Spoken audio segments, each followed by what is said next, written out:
President Obama's new budget is clear on education. He appeared Tuesday at a Washington elementary school and visited a pre-kindergarten classroom.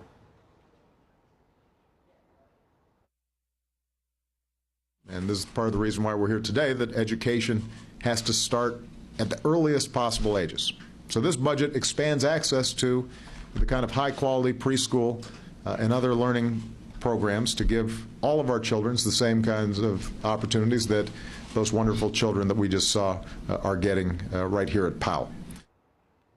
How wonderful? Well, the president's budget seeks to pump $68.6 billion in discretionary funds to education, and that includes some specific expansions of public preschool programs. Now, as the president discussed in previous State of the Union addresses, he backs more early education for young children and programs targeting the achievement gap in all schools. National leadership matters, but of course most education funding and choices happen at the local level, and the battle over pre-K and charter schools was a huge political fight from Washington to New York and back again. New York City Mayor Bill de Blasio is pushing forward with a plan to tax wealthy New Yorkers for new pre-K and after-school programs, and he recently announced he would also block 3 charter schools from using free space inside New York City public school buildings. 2 of the 3 schools were proposed by the Success Academy Network, chaired by Ava Moskowitz, a group of charter schools that has been backed by former New York Mayor Mike Bloomberg and some Democrats and Republicans from Wall Street. While de Blasio aides emphasized that of 49 proposals to share school space, a majority went untouched for those charters, the move, well, it proved controversial last week, at least, on the cover of the New York Post. And that picks up a critical note in Washington, where House Majority Leader Eric Cantor recently singled out, this was interesting, he singled out Bill de Blasio over these charter schools. And Andrew Cuomo, the Democratic governor of New York, joined with Moskowitz and thousands of parents and school children Tuesday for a huge rally at the state capitol in Albany. Their message, well, charters work. I am committed to ensuring charter schools have the financial capacity, the physical space, and the government support to thrive and to grow.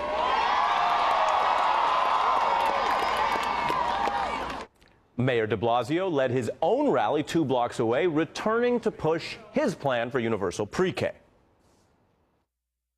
We are closer than ever to opening next school year with 54,000 full-day pre-K seats in New York City.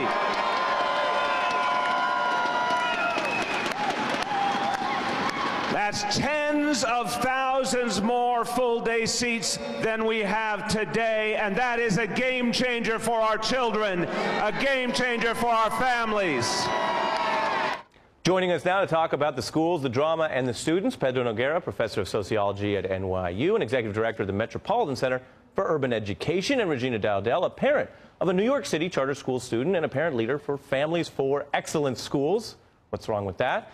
Also, Steve Barr, founder of Green Dot Schools and The Future Is Now, as well as University Prep Charter High School in the South Bronx University, and Dan Cantor, executive director of the Working Families Party, which might just be the most progressive thing on the ballot. You have to make up your mind for yourself. This is an all-star panel for a very important discussion.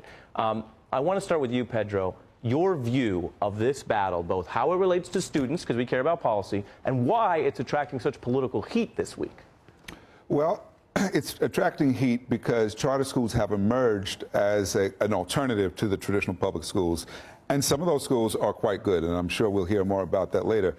But we should keep in mind that 95% of kids are not in charter schools. And so it's ironic that the governor would weigh in so heavily on this when we know that most kids are not in charter schools, and there's been no policy set for what role charter schools should play. I think Mayor de Blasio's push for preschool is important because we know the foundation for learning that it sets is critical to learning throughout a child's life. But this issue has become so divisive, and in New York City, it's largely issue over space. Where do we put kids? Regina? I think that it's such a huge issue because there are so many children who are affected by this. So although only 5% of the children are actually in charter schools, there are so many families who are hurting who don't have other options if they don't get this co-located space. So it is something that's important that the governor should have weighed in on. Listen, you have to back up. What's going on, it seems to us, is the free market fundamentalists and Wall Street ideologues, holding aside the question of good charters, bad charters, whatever, have decided it's time to remake public education. They want to do it. They want to disinvest in public education. They like private things. They want a competition that produces winners and losers. It's a very different view of how public education should exist in our society, and I think it's quite a dangerous view. And you think it's wrong that Governor Cuomo is teamed up with Eric Cantor Yeah, I here? mean, we're obviously, Eric Cantor's killing my brand. You know, we strongly favor what Mayor de Blasio is talking about, right? It's not unreasonable to ask the wealthiest New Yorkers to actually pay a bit more in taxes. They don't like him for it. They're using this issue to both weaken de Blasio and advance their own ambitions. Well, the optics of this is terrible because you got people down in Maryland right now debating about how to hold a gun. You know, immigrants are bad, poor people are bad. What do you mean? The CPAC. Oh, yeah, sure. Yeah, I mean, Okay. you got the Republican Party. We, I would assume, are all Democrats. We probably agree on 80, 90% of this stuff, and yet we're fighting. You know, instead of problem solving. Well, but Steve, let me push you on that. We do that a lot.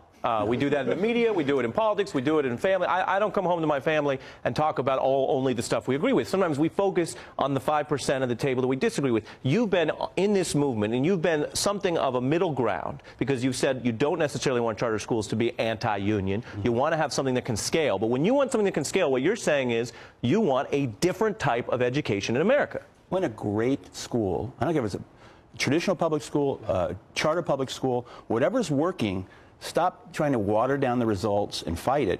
Scale it up. And there's a demand there. Charter schools aren't going anywhere. Teachers' unions aren't going anywhere.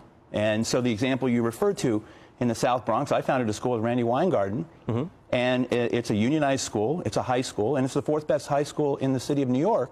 Why? Because all the adults are pulling together. It gets real easy after that. But Pedro, a lot of the concern here is that there's so much attention on a few charter schools that by and large can be more expensive and need an assist from public schools, which the public school community says is draining their resources. Right, and some of the best charter schools, and I'm not saying this is true for Steve's, are receiving additional funds and from their corporate backers, and that is demonstrating that it actually takes more money to educate kids well. But that's not a reason to oppose the schools. I sat as an authorizer of charter schools in New York State for several years, and I finally resigned because of the absence of policy. And what I mean is that we see communities being pitted against each other. In this case, when one school goes in, another school goes out. So you're talking about which kids deserve a right to a building. And that is a decision that should not be fought out at the level of the school. Our elected officials should look and think about this in a balanced way. What Steve has done, which is admirable, he's put his charters into schools that are clearly failing and provided kids with a much better alternative. That's not what most of these charters are doing. Let me go to Regina. Let me read you something from an education analyst. I'm just going to read. Mayor de Blasio should stop the expansion of charter schools and stop co-locating charter schools in public space. This is from Diane Ravitch. They're privately managed, they have private boards of directors, and they have private sources of funding. More than a dozen charter leaders are paid more than the city school's chancellor, with two of them earning nearly $500,000 a year. Does that bother you, or as a parent, your view here is this is working for, as you've written, your student, and that's the first priority if the charter schools are working? I mean, of course, and not just my student. There are hundreds, I know a lot personally, where charter schools are actually working for their children. So, of course, it does bother me because there does need to be some degree of equality. But like Pedro said, they need to look at that balance. So when it comes to the co-locations, that's why there's a procedure in place. Here's what needs to be done before a school can be co-located. It can't go over this percentage of capacity. It has to be approved by the actual building that they're going into, all those different things. That's why that's in place, to ensure that there's equality. Okay, well, we're going to continue on this. Mayor de Blasio was getting hammered so hard he went to some friendly territory. A little hip-hop station called Hot 97, which the New York Times was writing about. That is all up next.